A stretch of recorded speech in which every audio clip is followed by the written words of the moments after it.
Assalamualaikum warahmatullahi wabarakatuh.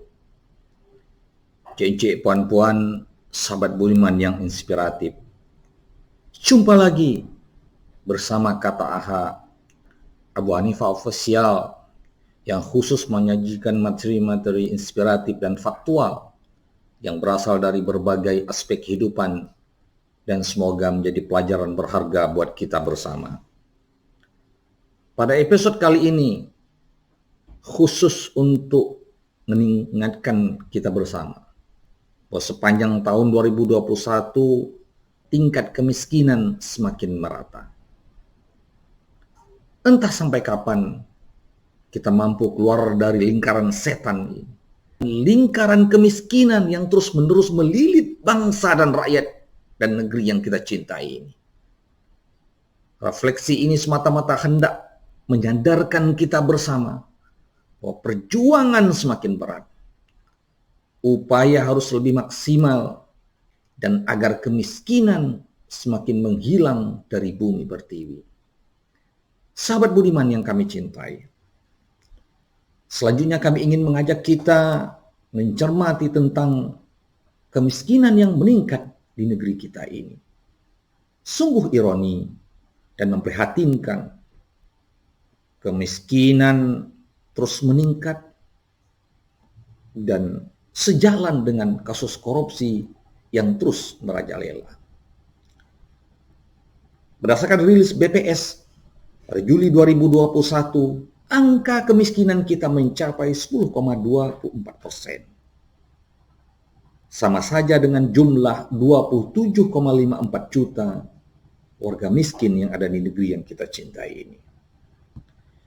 Faktor COVID-19 menjadi salah satu penyumbang nilai naiknya angka kemiskinan. Namun demikian, kita sedih di tengah kekayaan sumber daya alam yang berada di perut bumi kita. Sumber daya alam, kekayaan kita yang ada di dasar samudra, di tengah lautan kita, di dalam lautan kita. Tapi masih banyak rakyat yang kelaparan. Sementara di sisi lain, orang kaya terus bertambah. Kekayaannya terus menumpuk dari waktu ke waktu. Dalam banyak laporan internasional kita bisa dapatkan bahwa 1% kekayaan konglomerat di Indonesia ini sama dengan nilai 50% harta yang dimiliki oleh rakyat kita. Dan data juga menunjukkan 10% kekayaan para orang-orang beruang, para konglomerat, sama nilainya dengan 80% harta yang dimiliki oleh bangsa kita, rakyat bangsa kita. Ini menunjukkan ketimpangan yang memprihatinkan. Jurang kemiskinan yang diperparah dengan sistem oligarki kita, di mana pengusaha, penguasa, dan para politisi sering bersekongkol untuk membajak kekayaan negeri ini. Fakta hari ini, di tengah derita masyarakat miskin yang terus bertambah miskin karena COVID-19, menurut data BPS, sepanjang COVID-19 setidaknya ada 3,5 juta masyarakat yang kehilangan pekerjaannya. Dan ada 29,12 juta warga kita, masyarakat kita yang menganggur. Anehnya, justru di tengah ketidakberdayaan warga miskin, harga-harga kebutuhan pokok berlari naik. Sehingga ada ungkapan hari ini, sulit membedakan harga emas dengan harga minyak goreng, harga telur, dan harga cabai. Sahabat budiman yang inspiratif semuanya, realitas faktual dan tingkat kemiskinan yang semakin merata. Tentunya kita berharap